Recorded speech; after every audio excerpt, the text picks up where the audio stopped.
Hello दोस्तों, नमस्कार। स्वागत है आपका इस वीडियो के अंदर। क्या श्रीमद् भगवद गीता वेदों से भी पुरानी है? भारतीय इतिहास का एक ऐसा सच जो बहुत कम लोग जानते हैं। जब भी हम श्रीमद् भगवद गीता की बात करते हैं तो हमारे दिमाग में महाभारत के कुरुक्षेत्र का मैदान याद आता है और हम सोचते हैं कि यह ज्ञान लगभग 5000 साल पहले अस्तित्व में आया। लेकिन क्या होगा अगर मैं आपसे कहूँ कि गीता का ज्ञान सिर्फ 5000 साल पुराना नहीं है? क्या होगा अगर इतिहास के पन्ने यह साबित कर दें कि जब इस धरती पर वेद थे, न पुराण और न ही कोई सभ्यता, तब भी गीता का ज्ञान मौजूद था। और ये किसी और ने नहीं बल्कि खुद भगवान श्री कृष्ण ने गीता के 4 अध्याय में इसके जन्म की कहानी बताई है, जो आज के बड़े बड़े वैज्ञानिक और इतिहासकारों को हैरान कर देती है। आज के वीडियो में हम जानेंगे कि क्यों श्रीमद् भगवद गीता को इस पूरी सृष्टि का आदि धर्मशास्त्र यानी सबसे पहला ग्रंथ माना जाता है। गीता के 4 अध्याय के पहले ही श्लोक में भगवान श्री कृष्ण अर्जुन से एक बहुत बड़ी बात कहते हैं।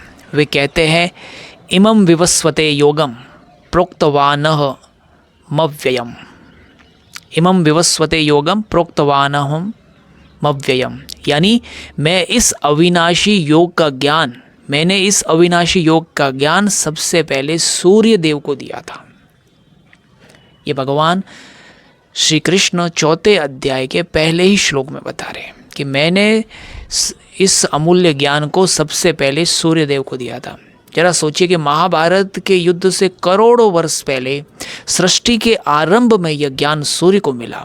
उसके बाद सूर्य ने यह परम ज्ञान मनु को दिया और मनु ने इसे अपनी स्मृति में संजो कर रखा, आगे बढ़ाया। यही कारण है कि आध्यात्मिक जानकार जो ज्ञान मनु ने अपनी चेतना में धारण किया, वही वास्तविक मनुस्मृति है जो हमें आज गीता के रूप में मिलती है। मनु से यह ज्ञान राजा इक्ष्वाकु और फिर राज ऋषियों तक पहुँचा। अब आते हैं उस सबसे बड़े रहस्य पर जो गीता को दुनिया का मूल ग्रंथ बनाता है। सनातन परंपरा में प्रलय का वर्णन आता है। जब सब कुछ पानी में समा गया था, कालक्रम को समझिए। महाराजा मनु को यह गीता का ज्ञान प्रलय से बहुत पहले सूर्यदेव से विरासत में मिल चुका था। और जब जीवन के उत्तरार्ध में मनु ने महाप्रलय देखा तो उस प्रलय के बाद ऋषियों के माध्यम से वेदों का प्रस्फुटन हुआ। इसका सीधा और वैज्ञानिक मतलब यही है कि गीता में जो ज्ञान है वो वेदों के लिखे जाने से भी पहले का है। वेद दरअसल इसी गीतोक्त सत्य यानी गीता में कहे गए सच का आगे चल कर के किया गया विस्तार है। और इसी वजह से गीता को इस पूरी सृष्टि का आदि धर्मशास्त्र होने का गौरव प्राप्त है। अब सवाल ये उठता है कि अगर यह ज्ञान पहले से था तो कृष्ण को दोबारा इसे कुरुक्षेत्र में क्यों कहना पड़ा? भगवान स्वयं कहते हैं कि समय के चक्र के साथ राजाओं की परंपरा में यह प्राचीन और अविनाशी योग जो था वो सुप्त यानी लुप्त हो चला था। लोग इस परम सत्य को भूल चुके थे और इसीलिए कुरुक्षेत्र के मैदान में भगवान श्री कृष्ण ने किसी नए धर्म या नई किताब की रचना नहीं की, बल्कि उन्होंने करोड़ों साल पुराने उसी आदि ज्ञान का पुनर्प्रसारण किया। अर्जुन तो बस एक माध्यम थे ताकि यह लुप्त हुआ ज्ञान फिर से मानवता के कल्याण के लिए धरती पर लौट सके। तो दोस्तों, श्रीमद् भगवद गीता केवल एक युद्ध के मैदान में दिया गया उपदेश नहीं है। यह इस ब्रह्मांड का सबसे पहला, सबसे शुद्ध और वेदों से भी प्राचीन आत्मज्ञान है। और यह सृष्टि की वो मूल शाखा है जिससे बाकी सारा ज्ञान निकला है।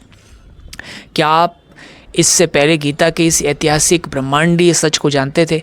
कमेंट सेक्शन में जय श्री कृष्णा लिखकर अपनी राय जरूर शेयर करें। अगर आपको यह जानकारी मूल्यवान लगी हो तो वीडियो को लाइक करें, अपनों के साथ शेयर करें और ऐसे ही अद्भुत सनातन रहस्यों के लिए चैनल को सब्सक्राइब करना न भूलें। मिलते हैं अगले वीडियो में।